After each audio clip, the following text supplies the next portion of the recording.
Guys, I have finally seen Superman. My most anticipated movie of the year of 2025. Now, I've been looking forward to this film for a variety of reasons. For one, I'm a big DC and Superman fan. You know, I grew up reading Superman comics and stories like All-Star Superman, Last Son, For the Man That Has Everything, just to name a few off the top of my head. And I love a number of Superman adaptations, like, you know, the original Christopher Reeve movies directed by Richard Donner, you know, Superman the Animated Series, which is, you know, one of my favorite adaptations of the character, and even more recent adaptations like Superman and Lois, and My Adventures with Superman, which I think has been fantastic. However, I felt that Superman and his supporting characters have been woefully mistreated in theatrical adaptations this last decade. You know, hell, for the last 20 years. Like, I'm not a big fan of Superman Returns at all. I have a lot of issues with that film. I think it's too reverent of the original Richard Donner films. And Bryan Singer just has Superman doing really creepy things in that movie. And I guess, in hindsight, it makes sense. Of course, it was Bryan Singer that made Superman do all those creepy things, like spy on Lois Lane and like be a peeping Tom. Very weird. But then, of course, he also had, Man of Steel and Batman v Superman, which were just kind of the antithesis of Superman, where Superman always stood for, kindness and hope and earnestness. He's like the guy that, again, as I've always described him, he's the person that puts his hand on your shoulder and tells you it's going to be okay. That never came across in those movies. They were just so dark and grim, and Superman was so mopey and morbid, and he didn't have that established sense of morality and kindness that is foundational to the character. And he's essentially like a secondary character in his sequel. He only has like 60 speaking lines in Batman v Superman. So very, very frustrated over how he's been treated, for the last 20 years, and certainly this last decade, being adapted by people that seem to actively resent the character. So I welcomed a return of a wholesome, kind, and earnest take of the character that James Gunn promised, even with all the teasers and all the trailers that were released and seemingly just nonstop conversations that, content creators were having about the movie every other day, just about the film. I was always pretty confident that Gunn and his collaborators were going to do a good job with the material, simply because of how he described the film very early on, before we saw any footage, before we saw any still images. How he described the film in a single sentence. That sentence being, Superman is a person who believes in kindness in a world that thinks kindness is antiquated. That statement indicated to me that we were going to return to the foundational and very important elements of Superman. That's what made me so excited. But how is the movie? Well, I just saw it last night, and I'm very happy to report that Gunn and his cast and his collaborators have delivered a heartfelt, hopeful take on Superman that manages to balance the humanity, humor, and spectacle, while also throwing us right into a world that's just dominated by superheroes and villains and other powerful metahumans. For people that don't know the general synopsis of the movie, the film follows Kal-El, Clark Kent. He's already established in Metropolis and in a relationship with journalist Lois Lane for the past several months. He's grappling with his place on Earth while facing powerful new threats. Meanwhile, you have Lex Luthor, who hopes to destroy the Man of Steel, and is manipulating the government and the public against the hero. And the opening text of the film essentially establishes the state of the world, how metahumans have existed in this universe for over 300 years, which is really interesting, which it makes me hope that maybe we can get some period piece DC movies, like the Justice Society of America or Jonah Hex. That'd be really cool. I'd love stuff like that. And that Superman himself has arrived on Earth 30 years ago, maybe a little less, and he's been Superman for the past several years. It feels like we are very much in All-Star Superman or Superman the Animated Series, which I love, as you guys know, in terms of the state of the world and the people that are in it and how they view these people with these abilities. This movie embraces its weirdness and just wears it on its sleeves proudly. It's not like what if Superman is the first hero of this age, or if it's something like, Iron Man that, popularized that for like modern comic book films. We quickly learn that this is the status quo of the world. And, one could argue that's both exciting and also a little overwhelming. Now, I do have some criticisms of the film. It's not perfect, but I do want to highlight the things that really worked about the movie and what I loved about it. At the top, David Cornsweet as Clark Kent, Kal Superman, he is excellent in this film. This is the best live-action performance of Superman, in my opinion, since Christopher Reeve. He is absolutely fantastic. He brings in the hopefulness, the earnestness, the kindness that has just always been established with the character. Like, he's this guy that just wants to do the right thing. He just loves helping people. He wants to save people. Like, that's been showcased, obviously, throughout the marketing, but it's very much at the forefront in this movie.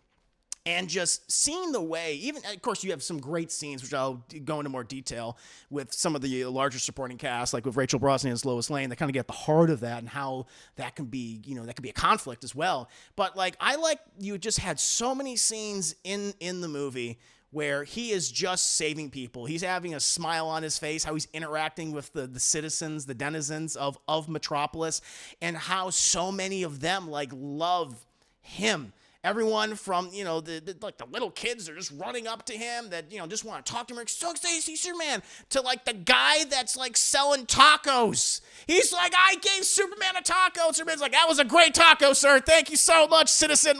That stuff, I loved it. I loved it so much. And Superman was just so grateful to all these people. And all these people are grateful to Superman. And just seeing that again, where he's not like this, they're not treating him like he's this larger-than-life, godlike, mythical being and figure. He's just like, that's a good guy. He just has amazing powers, but he's a really good guy. And that's on display throughout the movie. There's always a moment. There's so many moments where Superman is sacrificing so much to whether that be his image or time or aspects of his life in order to save the people of Metropolis or the world. And I love that. There's so much charm just coming out of David Cornsweet. He's going to blow up after this movie. I'm very excited to see him in more things. We have seen him in some other things, like Pearl. I thought he was great. Pearl is the creepy projectionist in that movie. Had some of that charm, although it was more nefarious. But in this film, he's excellent. As I said, I think he's the best Superman since Christopher Reeve live action. That is wonderful job. Can't wait to see him continue on as this character and putting him in more interesting scenarios. Interacting with the larger, DCU, the DC Cinematic Universe. Also, a lot of positive stuff to say about Rachel Brosnahan as Lois Lane. Again, one of my favorite takes in the character since Margot Kidder. She's so smart. She's fiercely intelligent in this role. She's feisty. She has excellent chemistry with David Cornsweet. Some of my favorite moments in this movie are not there's some great spectacle, which I'll get to in just a bit, but I love so many of the conversations in this film, particularly between Superman and his closest friends and family. And that's really on full display, in this movie where, of course, it's been shown in all the trailers, for those that don't know, to provide some context, where Lois Lane essentially interviews Superman based on his actions where he stops a war between these two fictional countries. Real in the context of the film itself, in the DC universe. And how, he's very abrasive and he doesn't like being, questioned, in that way. And him just saying I didn't go in there with a political statement in mind or making a political thing. And people were going to die. And then just having that back and forth, that rapport. But it's these two people that also really care about each other. And man, they really do, Chad, because there are some scenes where they're smooching and where Clark is just grabbing her and grabbing her by the buttons. Let's go. I thought they were going to start stooping right there in the kitchen, Chaz. I thought we were going to get some super sex. It was something else. So the physical intimacy was fantastic between them, but I love so many of their conversations. I wanted more, matter of fact. I just love their interactions in the film. Anytime like they were on screen, the movie was just firing on all cylinders for me. Loved her and loved what Rachel Brosnan. She was, much like David Cornsweet, she was born to play, ace journalist, ace reporter, Lois Lane. Just a great modern day take on this beloved character. And I can say the same for Nicholas Hoult as Lex Luthor. Listen, we've gotten a lot of different iterations of Lex Luthor over the years. Probably the most famous, of course, Gene Hackman, who was very much playing like the evil genius Lex Luthor, which at the time was the Lex Luthor. It wasn't until the 80s where he was essentially kind of reinvented as a businessman, right? What Gene Hackman did was very good for the time.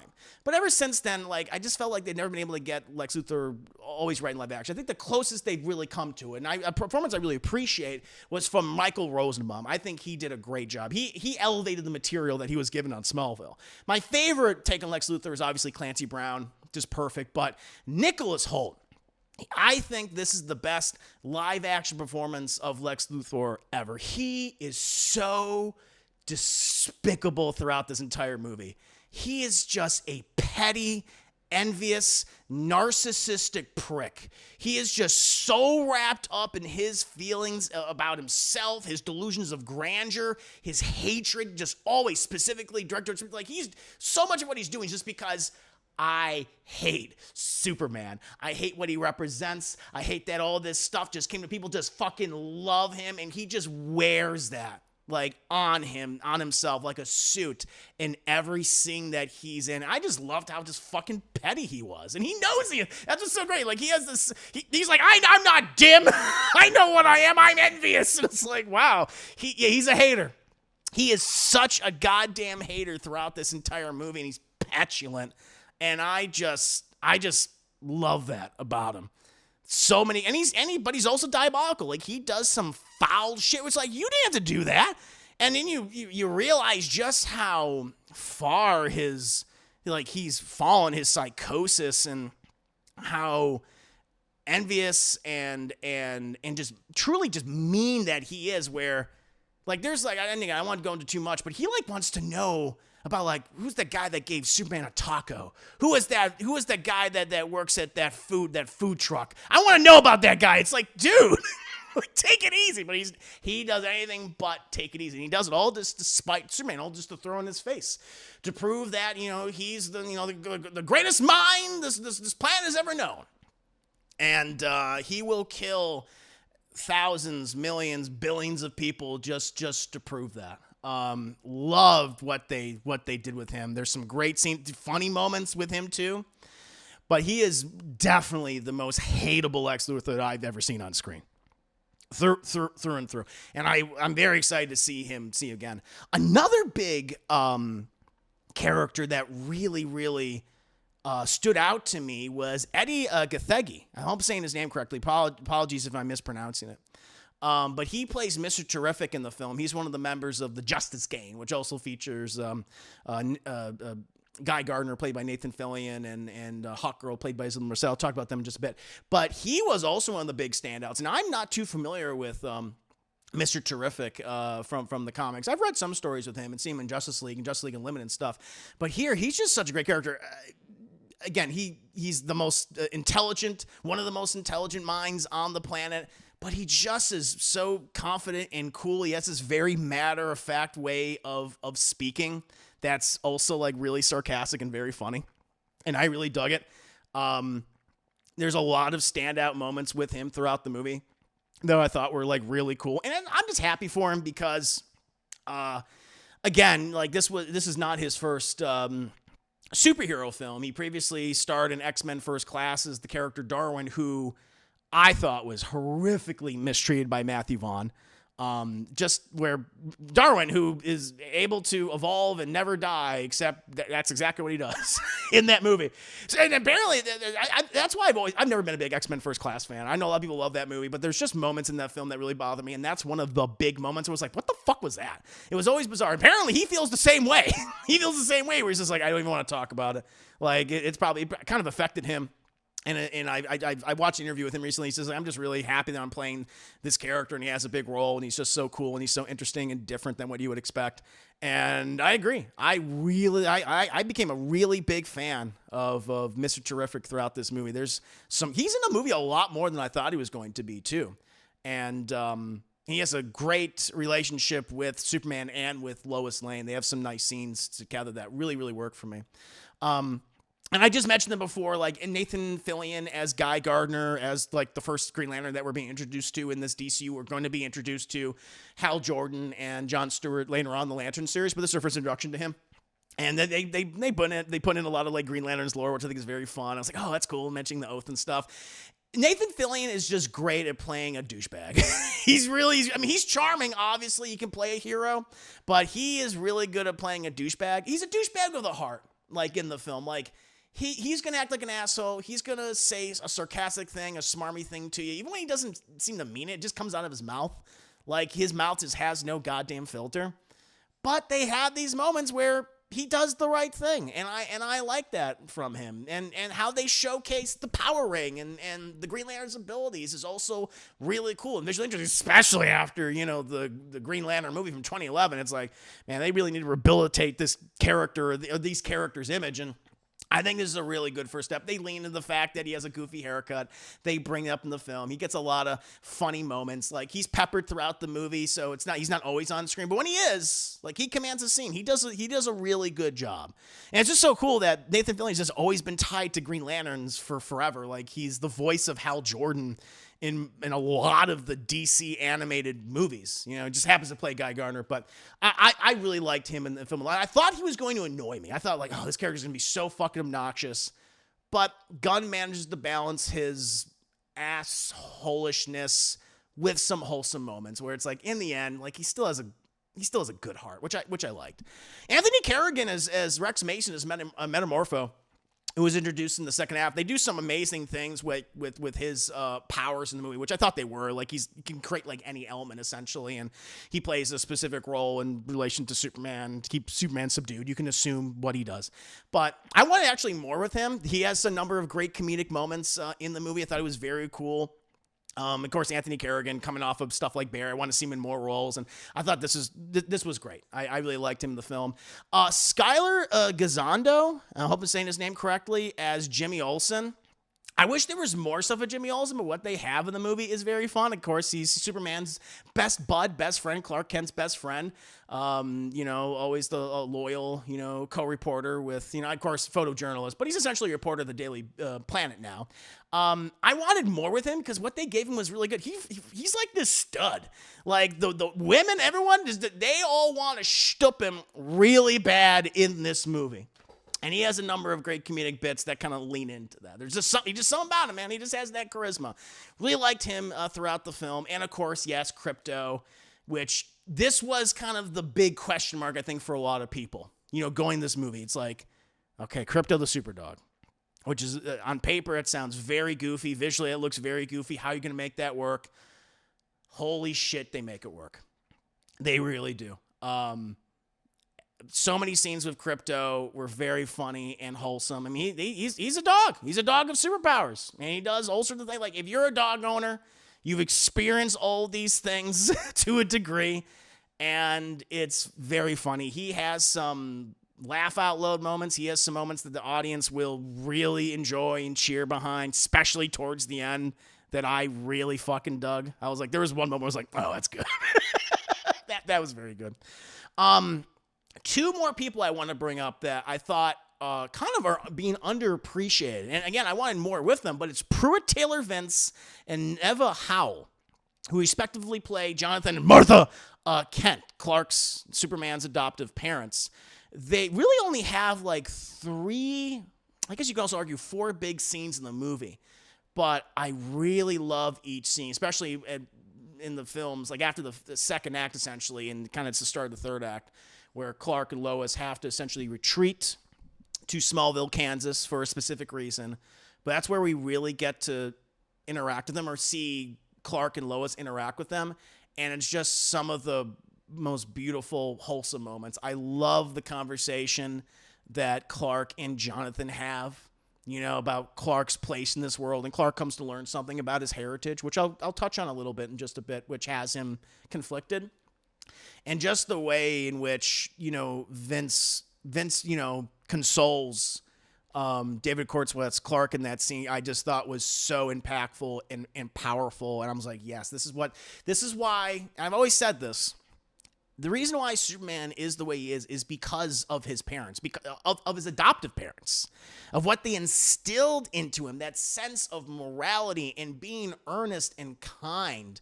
And it's like you watch the two of them, you're like, oh, that's why Clark is the way. That's why Superman is the way he is. Like, if he ain't landed anywhere else in the world, it's like we might have gotten a really nasty scenario. But it was like, thank God he landed in the middle of nowhere, Kansas, and he was raised by just these good people that just wanted to be good parents, and they wanted to raise a good son. And they have some great moments. And there's just some cute things between Martha and Jonathan that I don't even want to spoil for you guys that made me smile.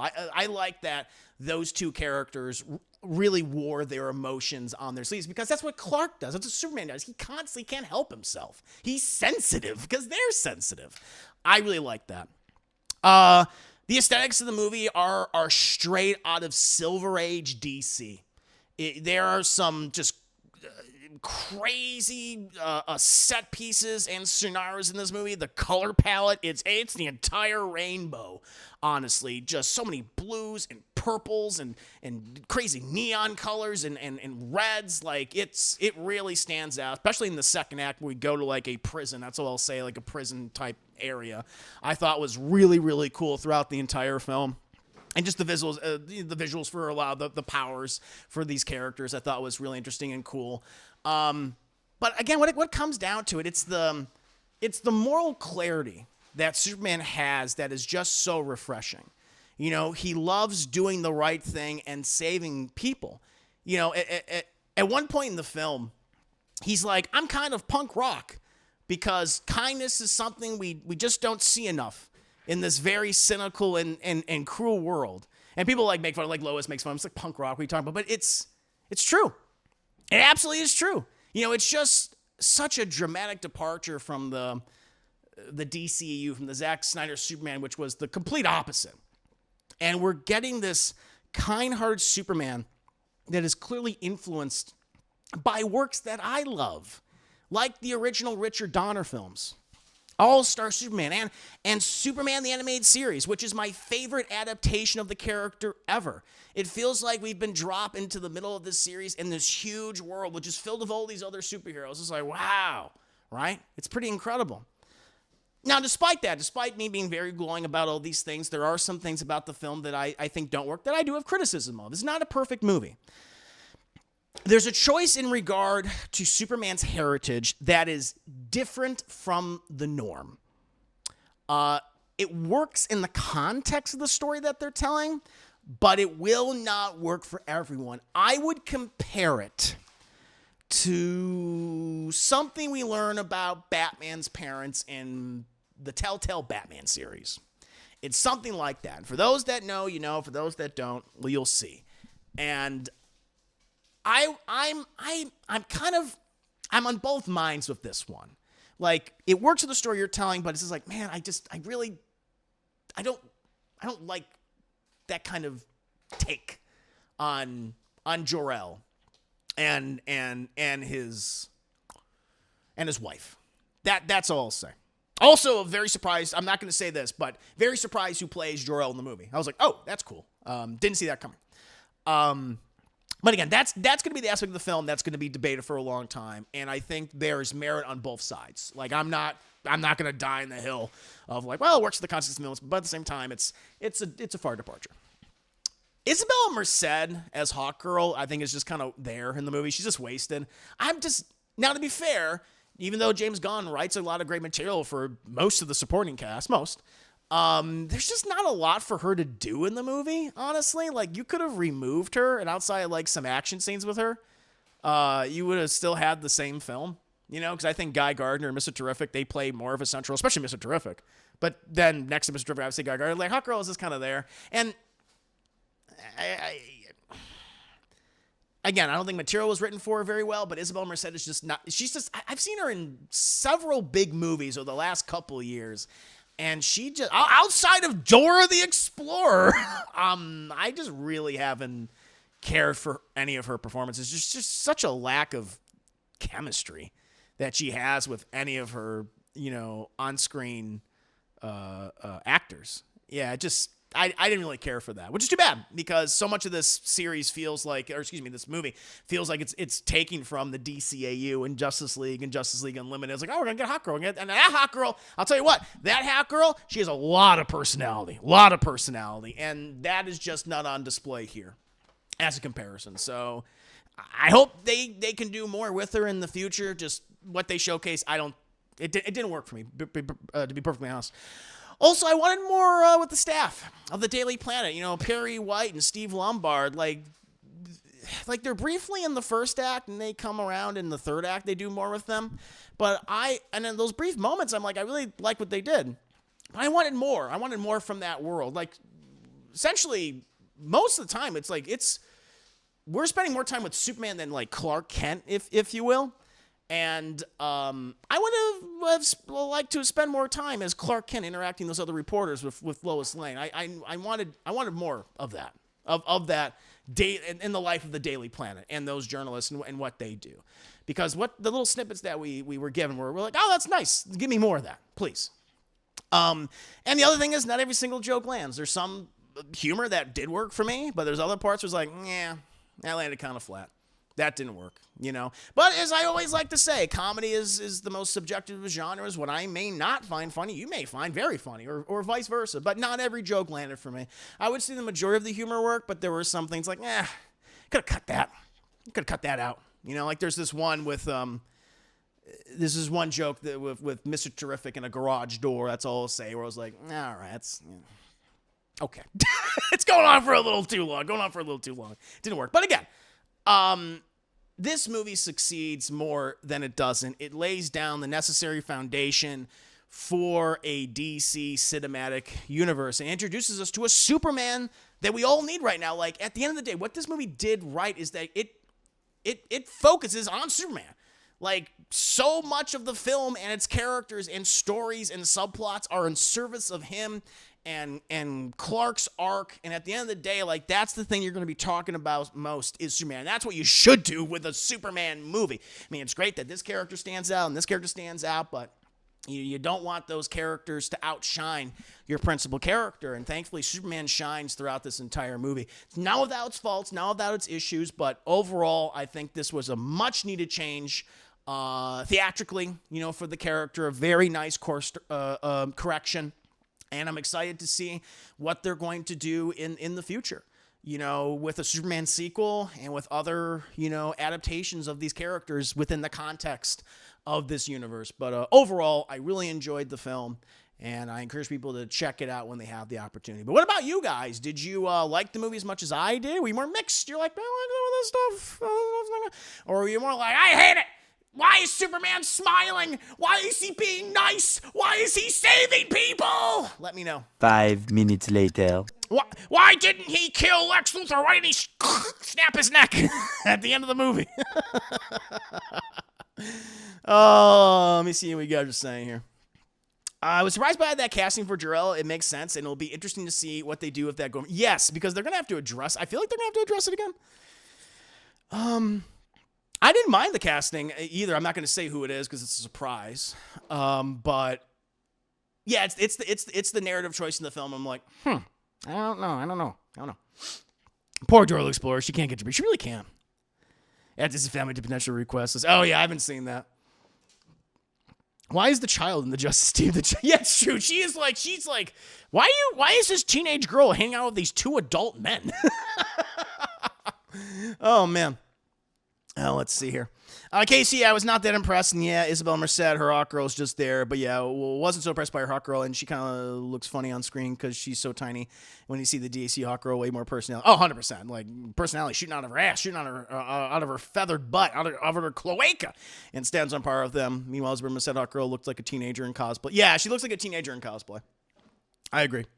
The final post-credit scene was pretty useless. I don't even know if I saw. I mean, there was. It's not even much of a spoiler. Like the credit. It's not really a spoiler at all. Like the end credit scene is, and I don't think you guys will care if I spoil it. It's not even a spoiler. It's just Superman and Krypto just on the moon, and they're watching the planet. They're watching Earth. That's it. That's all it is. If there's another one, I don't know. There is a scene in the movie with something. I won't say what that is. That sets up something else. I was like, oh, okay, or establishes something. But if there's another end credit scene, I don't know. I want more of the Daily Planet, Jor-El, Lars, a lot they could do with it. No, I agree. Unless the metahumans outside of Superman. I bet they'll put more Clark in the next film. I hope so. I'd like to see that. It was pretty funny listening to people walking past me out of the theater and hearing someone go, we didn't need to stay for either of those, even though the second one made me laugh. Oh, sure. Well, go ahead. Thank you. Another character wasn't a fan of was the engineer. She had cool powers and hates Superman. He wanted more motivation. Yeah. I'll be seeing it soon. Great news, Soldier. Thank you. Dutch says, finally, we have the same consensus on a film review. Oh, yeah? Oh, did we disagree on some past films? Interesting. If only Ray Fiennes was there to whisper something into Lex's ear. So did Superman snap the neck of a Krypto? There was, I'll tell you what, Superman does snap something. He does snap something. Yeah, no spoilers for Superman, though. No spoilers. The movie, it literally just came out like 2 days ago. I will do a spoiler review on Monday. Give people time to watch over the weekend, and then, obviously let people know that we're doing a spoiler review.